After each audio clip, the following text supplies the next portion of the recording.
Hello Crafty Friends, this is Jen from Katahdin Crafts and welcome back to my YouTube channel.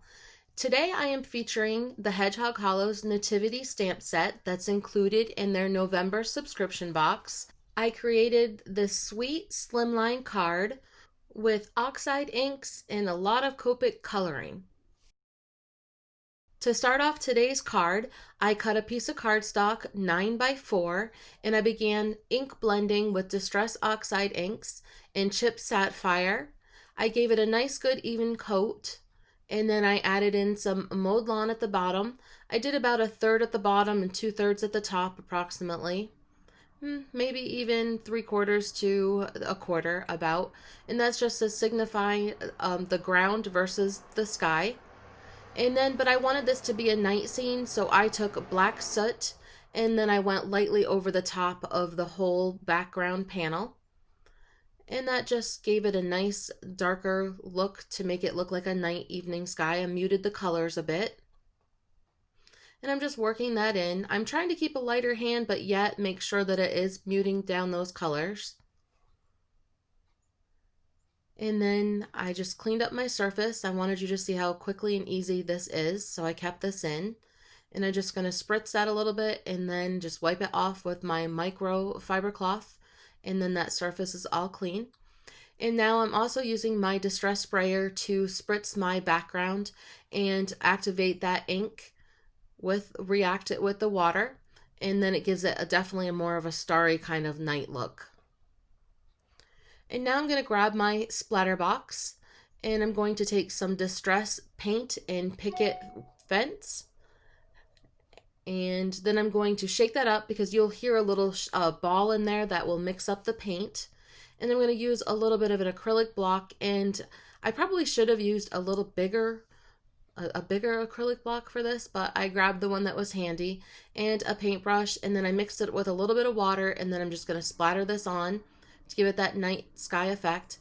And again, maybe I should have covered up the green section with a piece of copy paper, but I didn't, and I'm okay with that.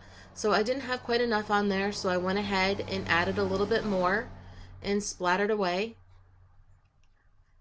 And there's no rhyme or reason. I just splattered to make it look like that night sky. And I'm just dabbing the little bit at the bottom. I didn't want that to be as evident and as bright. So now I'm using Maker Forte's Alien Kaleidoscope powder, and I'm using a bigger acrylic block, and I am going to mix up a mixture with water and the powder and just a paintbrush again, and I'm going to splatter that on for a nice shimmering effect. And it's very cosmic actually when it dries. I really did like it. You can see all the different colors, and it just really adds to that nice pretty night sky. You can do this same technique with any of the Kaleidoscope powders that Maker Forte makes, and it just gives it that little shimmering look on the background. And I apologize for the traffic in the background, but today is a beautiful day here in northern Maine, and that is unheard of. You can see all that sparkle. Just to go back to that a little bit. That is unheard of for November in northern Maine, so I have the windows opened.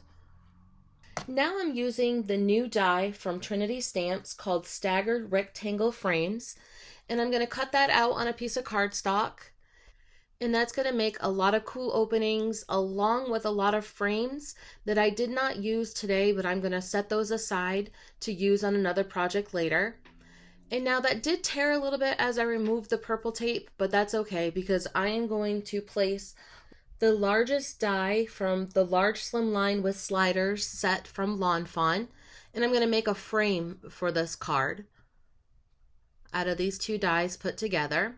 And as you can see, I'm just lining them up with my eye and just getting it as even as I can. I'm not really overly worried about it. It's going to work out fine. And just running that through my die cut machine. And then there, I have a nice cute little frame for my card.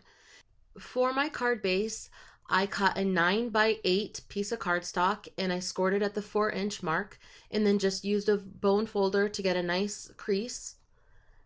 So I set that aside, and as you can see, I pre-stamped all of my images and pre-colored them. And I will have on my blog post, I have all the color choices that I used listed out for you. And now I'm going to work on that frame. I wanted it to represent a nativity, so I did it in wood-like colors with E23, E25, and E27. And actually, I wanted it to represent a manger, not a nativity. The whole scene is a nativity. So this is the manger. And I'm just trying to make that look like it has some wood grain. I'm not being overly fussy.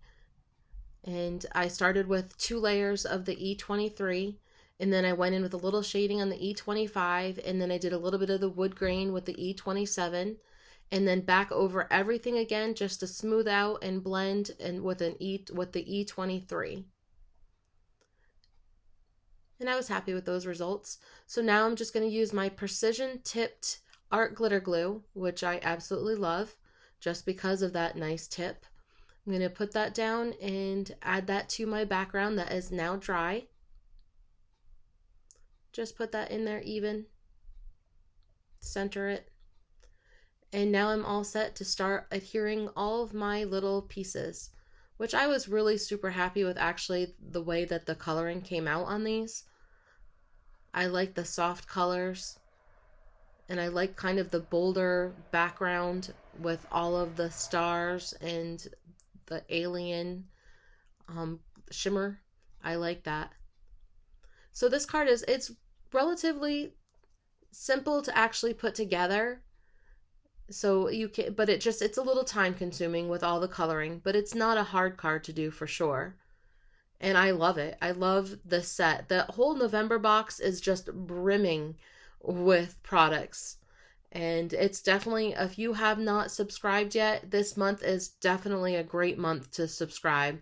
There are so many things for holiday cards and holiday projects and tags. Like I said, it is brimming with stuff. So now I'm just using a clear Stella pen and adding a little shimmer to that star and to the baby Jesus's halo. And now I'm going to stamp my sentiment in the inside of the card because I didn't want to put it on the outside. And this is, if you've watched me a few times, this is a fear of mine, is to actually hand stamp rather than use my MISTI. But because it's a slimline card, it would have been hard to fit in that.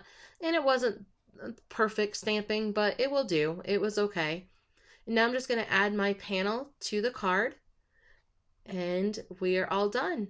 It's a 9x4 panel onto a 9x4 base, so I can just tip it up and add that there. So thank you so much for stopping in. I appreciate everybody. Make sure to stop by the Hedgehog Hollow's blog for all this month's great inspiration with this terrific box. And again, I have all of my Copic markers listed on my blog post that you can find at the Hedgehog Hollow as well. And if you haven't subscribed to my YouTube channel, I'd appreciate it. Thank you so much. Have a great day and happy crafting.